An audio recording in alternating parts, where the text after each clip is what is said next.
So joining us this morning is best-selling author, coach Lisa Goldenthal. Hello and welcome. I'm Lisa G, your host. You're at the top of your game, yet the game is changing faster than ever. Strategies that got you here aren't the ones that'll keep you here. The pressure is relentless, and the fear of obsolescence looms large. That's why I'm here. Welcome to the new podcast series, Disrupted. How to be gritty and unlock performance in business, mindset, wellness, and success.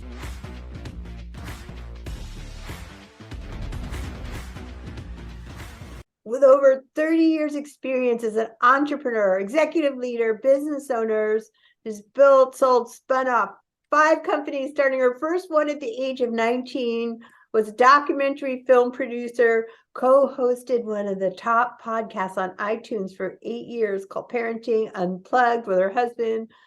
She was executive director of nonprofit Little Voice Productions for 8 years, has served on a number of boards, and has been a strategy consultant for numerous public and private companies, called Pioneer of Podcasting by NPR.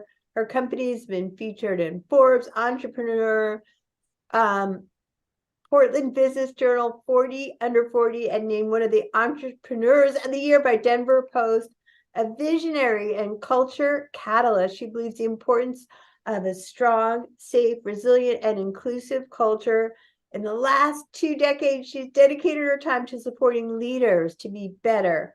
She's currently the founder of 2 companies, Taproot Ventures and Sapnet Experiences. She'll be co-facilitating experience for 22 amazing leaders in Greece, focusing on women leaders connecting to their center. It'll be a holistic experience. She's a passionate real estate investor, facilitator, and teacher, and a mother to her sons, Dylan, Connor, and Drew. And she and her partner, Todd, have been married for 24 years. They love skiing, hiking, anything outdoors. I am so thrilled and pumped to welcome to the podcast, Laura Mansfield. Welcome. Wow. Thanks, Lisa. That was long. I'm actually turning a little red because that was a lot. I went through it as fast as possible because I wanted to get right into the content because I feel like you have so much wisdom here to impart. So why is balance a myth, and how can we be unstoppable and busy? Oh, I love that question. And it's really, for me, it's rooted in, there's just so many things happening, especially for women at any given time. And we have so many roles that we play. We're wives, we're mothers, we're business owners, whatever it is that we do in our lives. And so I never have believed, actually, I worked really hard for a lot of years to find balance. Like, how do I have balance amongst all these things that I do? Yeah, the myth. And I'm super passionate, right? So I have a lot of things I'm passionate about, including my kids. I super love being a mom. It's funny because sometimes when I say that, people are really surprised. Like, really? You love being a mom? And I love it. I love hanging out with my kids. I love doing things with them. And so finding the balance of that, like finding when I can find that time to be with my kids, and then finding time when I need to be working. And my boys are so amazing because I spend a lot of time around emotional intelligence with my kids just because of the work that I do in the world. And so in that, we've talked a lot about, them asking for what they need and honesty and all the things. And because my boys are a little older, they're 18 and 15 now, they'll say things to me like, Mom, we understand that you need to work, like go work, do your work, get your stuff done, and then just schedule time to be with us. And so that I had this kind of breakthrough when they were around 9. My oldest was around 9, and he had this like sit down with me. He calls it a mom meeting. And we used to do mom dates. And he was like, we're not going to do mom dates anymore because you're always trying to find balance. And this is a 9-year-old. You're trying to find balance. Like balance doesn't exist, Mom. It doesn't. And so I started thinking about like, okay, so I'm never going to be, I'm a Libra. I always want to be in balance. the truth is that sometimes I'm going to be over here and I'm going to be doing a ton of things there. And sometimes I'm going to be over here and doing a ton of things there. And I think it's really prioritizing what we find to be the most important for ourselves and for our life and for just the world around us.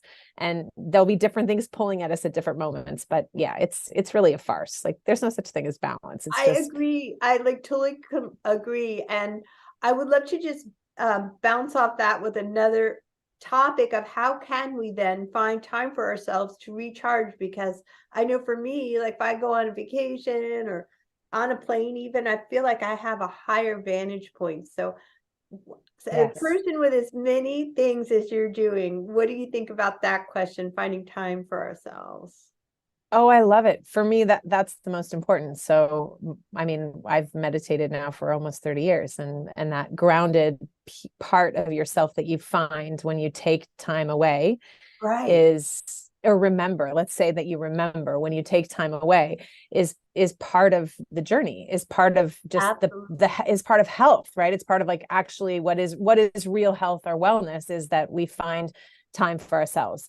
And I think I used to feel like I had to go off to some retreat center, not that I don't love doing that too, and spas and all the things, but I used to think I had to go off in order to find wellness or health. And what I've really come to learn is that it's carving out that time every day for myself. So I do have a pretty regular, not pretty, I have a kind of stupidly, uptight way that I do my mornings. Like I get up and I'm in quiet and I do my meditation and I do my writing and I do a little bit of reading. And then I go on a walk with my dog. And then I come back and I meditate with my husband. And I do that every morning. And I love it. For me that, yeah. Oh, sorry. Go ahead. Oh, no, I was just going to say, I love it that you do that together because I would love to bring that into my relationship. I love meditation. Yeah. And it took full disclosure, it took a while. Like my husband is, he's been around me for 24 years, right? He's like, I don't need to do that. But once we started doing the meditation, we've now been doing it for almost a decade, which is amazing. We do it every morning. And we notice when we don't get to do it, because both of us travel a lot for work. And we notice when we don't get to do it that we really are disconnected. And we even were saying that this morning. We did our meditation and we light these candles and we pick cards and we have this whole routine that we've been doing and we change decks and we do all these things to make it a little more interesting. And we were just saying how we didn't do that for a few weeks. We had some sickness in our house. We had other things going on. And we really noticed how we kind of became disconnected and we argued and we weren't pleasant to be around. My youngest son was like, either start meditating again or go get a therapist, mom and dad, because this is ridiculous. So oh my God. So this morning we said, okay, we're going to carve out time. And I actually changed my meetings so that I could spend some time with him this morning because it really felt like that was what needed to happen. So I love that because to me, I value a morning routine and I feel like we all the same 24 hours in the day. And it's almost like a matter of bending time, the way you look at time so that you have that time for yourself. Yeah, I love that. I mean, I love this idea of, I am a big morning person and I know not everybody is. And so I get up really early and I love being up before anyone else is up. And I love walking the dog up to the top. We live across from this cool park and you can walk to the top of a hill and see the sunrise. And I love doing that. And for some people for my husband, that is totally not appealing. So that's where I can carve out my time and really find my health and really find my internal voice. And I think that's been one of the most transformational things for me in my life is that my brain moves really fast at any given moment. And so finding the time away from my monkey mind for a little bit to really silence myself inside and to really listen beyond my own voices. Sounds like it has been probably some of the most healing and transformational work that I've done for myself. And so much so that I started teaching meditation and doing all these other pieces because I saw as a woman the change that came as a result of doing that for myself. So yeah, I believe it in manifesting. I feel like through meditation and focusing on being grateful every morning that you can focus on what you really want rather than just jumping into the day. It just gives so much back. And if somebody as busy as you are with all these companies that you've run and done and everything you're doing can find time to meditate, you guys do too. So I hope you're taking notes here. And I really want to talk to you about active listening and what it is and why is it important, because I feel like the world really needs that right now. Thanks for bringing that up too. Yeah. And let me, if you don't mind, I'll back up for 1 minute and I'll say, I Sure. love that you mentioned gratitude, because I think us being in gratitude, and I lived for a hot minute in Haiti and then in Africa. And at the time there were just, it was a lot. There were a lot of things going on in those countries, and as there still are. I'm just not there right now. And every morning I had a mentor, and he said, when you get up, just every morning, think about 3 things you're grateful for, like 3 things, like running water, or shoes on my feet, or the ability to wear a baseball hat and guard me from the sun. Like the simplest things really are transformational. So I can't emphasize enough how gratitude, the more I practice it, the more I feel joy. Like the more I feel happy. So I do it every day. It's so important to me. And I love that. I love the way that we are in sync on so many things, the importance of meditation, having a morning routine, being grateful. And I just like to appreciate people. I feel like when you appreciate people, it goes a long way, don't you? Absolutely. Yeah. And I love doing the morning gratitude practice and the evening gratitude practice. So before I go to bed, I have a gratitude journal next to my bed, and I write all the things I was grateful for the day, and then anything I learned from the day that maybe I could implement the next day. So I love this practice of intention. And I think with intention comes health if we're really thoughtful about it.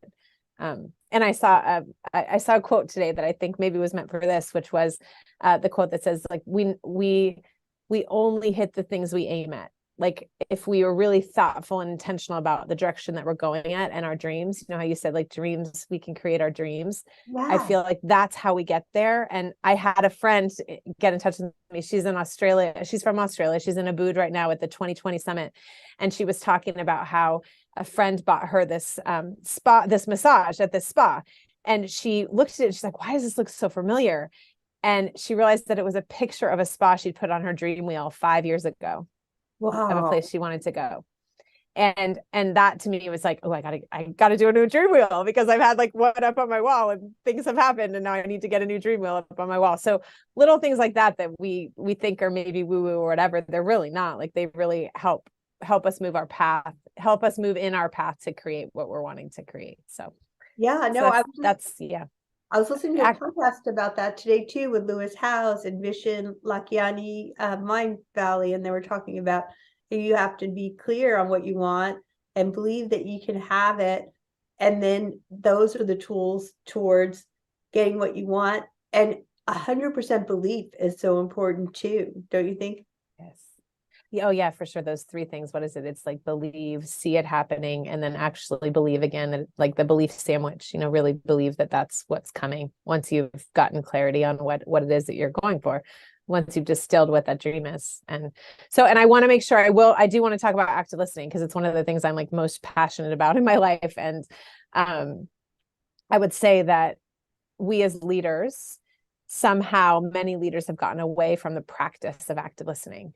So we don't always do a great job of like pausing and listening to what the other said. And it's funny, I'm even going to call myself out on that, because I get so excited talking to you that I even noticed me like interrupting you or cutting you off. That's why I brought it up. I'm like, I'm over talking you, and I don't mean to. So I think active listening is something we can all benefit from, right?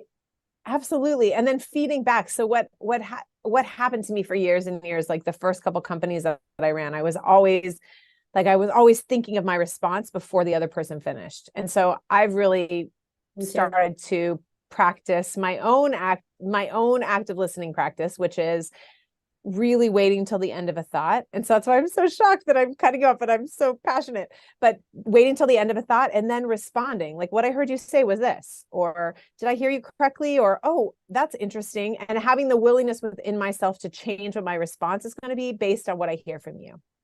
So that there's this really great opportunity for us to seed new concepts based on what others bring us. It's like that collective consciousness that happens around us. And it happens so much more effectively when you're open to hearing everyone. So as I hear you said, it's like repeating back what the person said to make sure that you weren't just overthinking, what am I going to respond? Like you actually heard them and repeating it back to them. And then you have the ability to be flexible in your response if you're not thinking while you're listening. Exactly. Yeah, no, that's exactly that you plant the seed can change inside you from the result of what that person tells you. And to me, that's like the magic, where the magic happens is when we're really open to those around us and we're able to change our responses. I know, because we met through David Meltzer, another podcast guest, and from the Unstoppable Foundation. And I know he always says that it's hard to do business with people that are closed-minded, isn't it? So hard. Yeah. And who aren't open. We talked a little bit right before the show started about the importance of active listening, especially for folks who are newer in the workforce, like Gen Zers or those, the next generation, like really expect from their leaders open-mindedness and active listening and really being present. And I think that's not what we learned. And, I don't want to put you in my generation, but the back times, it was more, okay. I just want to, much more hierarchical, much more like tell what needs to happen. And I think if we can change that to really look at a more collective way of doing business, it's actually much more effective for the bottom line. And it's also much more effective for our people. And we're more apt to retain folks if we approach the world that way. Yeah, because everybody wants to feel like what they say matters and that they are heard. Right. It's all about being heard. It's all about feeling included. And we talk a lot in my company, Taproot Ventures, around belonging, like creating spaces of belonging or cultivating spaces of belonging. And with feeling heard, that's one of the first steps to really creating a place where people feel like they belong and feel like they're welcome and feel like they're a part of, versus just being told what to do, which can oftentimes happen, unfortunately. And even also being vulnerable in the workplace is also something that I've read recently that Richard Branson says is a superpower. And obviously Brene Brown says it's a superpower, but that people want to hear, how did you fail sometimes? And then they will do anything for you as a leader. Yeah. Yes. That's been something I've been working on. So 20 years, I built these 8 tenants. I did it with another colleague, Teresa Yanakawa Bundren, and we designed these 8 tenets that are actually, we call the inclusive leader tenets. And we train on those when we work with leaders. So vulnerability, integrity, right action, true humility, active listening, inclusion. So we have these 8 different tenets, and it's interesting because vulnerability is the one that leads the pack, because if you can find it within yourself to really be vulnerable and open and honest about your experience, it doesn't always feel good. Like, it doesn't always feel good. It feels really uncomfortable. But if you can get comfortable with being uncomfortable and really step into that, it actually becomes a seed of transformation for your entire team, because then there's a trust that comes as a result, right? So trust is also one of the tenets, and trust grows from vulnerability, and inclusion grows from vulnerability. So a lot of things come as a result of allowing just honest, like, earlier we were talking, we've had sickness in our house. Like, I'm very open with saying, like, it's been really frustrating. My husband and I have been fighting. Like, I'm not going to tell you that everything is perfect if everything isn't perfect, but I'm also not going to go so far down the rabbit hole that I'm going to tell you every little detail of what's happening, unless you're interested. And then probably I will, because I'm Irish. But that being said, I think that the sharing that comes as a result of story and the human story is really what connects us. It's like that connective tissue that we come together around. Well, I think that's such a great, unstoppable thing to leave people with, is the power of storytelling, creating trust by being vulnerable. Do you want to just recap any of the things that you said about your tenets for leadership? Sure. I think what I would say, interestingly, makes folks most unstoppable is really being true to themselves first, and then being true to what is actually happening in their lives, and actually embracing vulnerability in that action and becoming part of that ecosystem of trust and honesty and vulnerability as a part of their company, but also as in their lives. Like, really, I don't have a lot of patience anymore for talking about, like, the great hairstyle or the great clothing or whatever else it is. My patience and allowing really sits with when somebody is just really vulnerable and open and honest with me about life and about who they are and about their story. It definitely connects me to them in a different way than it would if I had a more surface conversation. Well, I love the way that you mentioned that also too, not going too deep into the vulnerability, because it's almost like the Rocky, like the hero story. You want to, in the hero's journey, you want to be like, here you are now, but you were down there in the pit, but then you came back out and here's the lesson. Like, you don't want to be oversharing like stuff, right? Yeah. I mean, I think that for some of us who are naturally more vulnerable, there can be a tendency to go down the rabbit hole, and it becomes beyond a certain point. It just isn't healthy for you, nor is it healthy for the person that you're speaking to, because sometimes that results in more drama, that results in more like, oh my gosh, can you believe what that person did? And that is not vulnerability. That is judgment. That is sitting in fear. That is being in scarcity. What the vulnerability I'm speaking of is something that really feels uncomfortable to you, that you share and that is honest for you, that actually helps another connect or learn from your experience. So the teachable moment from the lesson, from the failure or whatever scary things we've all done, and sharing them. I love your tips. Where can people find more Laura Mansfield? Thank you. Probably the taprootway.com is the best place to go. And my email, if folks want to reach me, is laura@thetaprootway.com. Wonderful. Well, thank you for being a guest on WholeCEO with Lisa G. Thank you, Lisa. So honored to be here. Really appreciate it.